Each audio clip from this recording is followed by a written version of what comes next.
পূর্ব ঘোষণা মতোই শনিবার 16 মার্চ দেশের লোকসভা নির্বাচনের দিনক্ষণ ঘোষণা করে দিয়েছে জাতীয় নির্বাচন কমিশন। মোট 7 দফায় ভোট হবে রাজ্যে।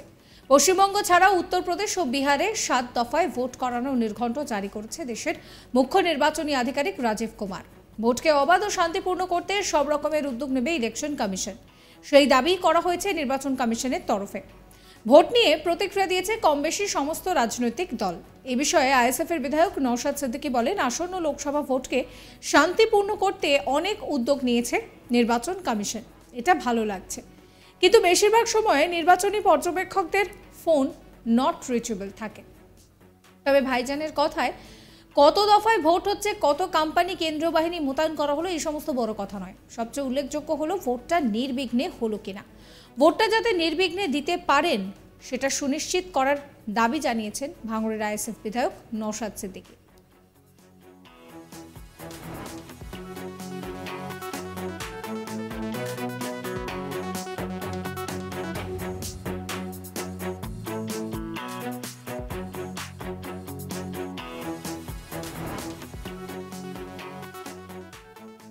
কি বলছেন নওশাদ সিদ্দিকী, শোনাবো আপনাদের।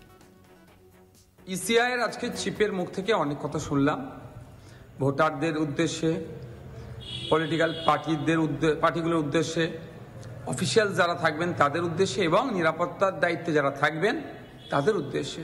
ভালো লাগলো। তবে বিগত ভোটগুলোর অভিজ্ঞতা থেকে বলতে বাধ্য হচ্ছি, অনেক সময় অবজারভারদেরকে ফোন করলে ফোন নট রিচেবল থাকে বা নিরাপত্তার দায়িত্বে যারা থাকেন তাদেরকে ফোন করলে যথাসময় এসে পৌঁছায় না, ফলে একটা সমস্যা তৈরি হয়।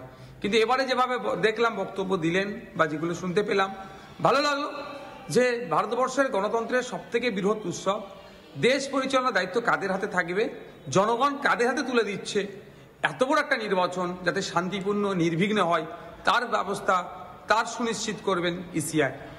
একটা ভোটার বাড়ি থেকে বার হয়ে ভোট কেন্দ্রে যাবে, নির্বিঘ্নে ভোট কেন্দ্রে গিয়ে ইভিএম মেশিন আর সে সামনে থাকবে, অন্য কেউ থাকবে না, তা সুনিশ্চিত করা এবং ভোট দিয়ে বাড়ি সুনিশ্চিতভাবে ফিরে আসতে যেতে পারে তার ব্যবস্থা করা দরকার। শুনছি 7 দফায় ভোট হবে। 7 দফায় কত দফায় ভোট হচ্ছে বা কত বাহিনী আসলো, এর থেকে বড় কোশ্চেন জনমানুষে যেটা ঘুরছে, বা আমরা একজন রাজনৈতিক ব্যক্তিত্ব হিসেবে প্রশ্ন তুলছি যে ভোটটা যাতে নির্বিঘ্নে হয়। কত দফায় হলো, কত বাহিনী আসলো, তার থেকে বড় কথা ভোটটা যাতে শান্তিপূর্ণভাবে হয়, গণতন্ত্রের উৎসব সকলে যাতে পালন করতে পারে, এটা সুনিশ্চিত করবে ইসিআই, এটা আশা করব।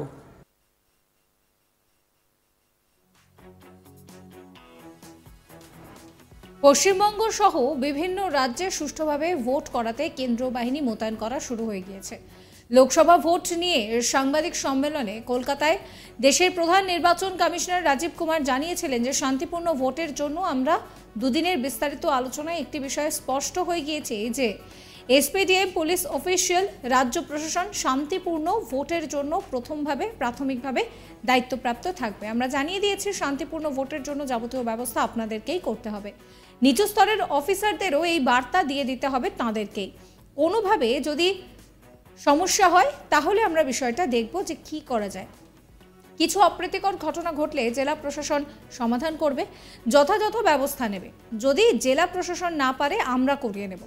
19 এপ্রিল লোকসভা ভোট শুরু হবে, ভোট শেষ হবে 1 জুন, অর্থাৎ শেষ দফার ভোট 1 জুন, এরপর 4 জুন রেজাল্ট। একই সঙ্গে 26টি বিধানসভা কেন্দ্রে উপনির্বাচন হবে।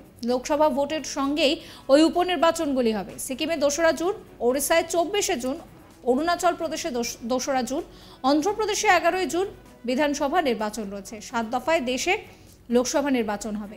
বাংলা, গুজরাট, হরিয়ানা, ঝাড়খণ্ডে সেখানে বিধানসভা উপনির্বাচন হবে।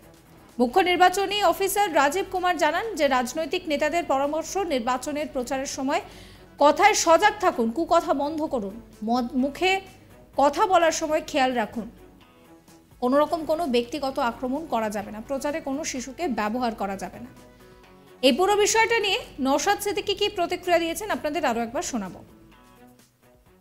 ইসিআই এর আজকে চিপের মুখ থেকে অনেক কথা শুনলাম, ভোটারদের উদ্দেশ্যে, পলিটিক্যাল পার্টিগুলোর উদ্দেশ্যে, অফিসিয়াল যারা থাকবেন তাদের উদ্দেশ্যে এবং নিরাপত্তার দায়িত্বে যারা থাকবেন তাদের উদ্দেশ্যে।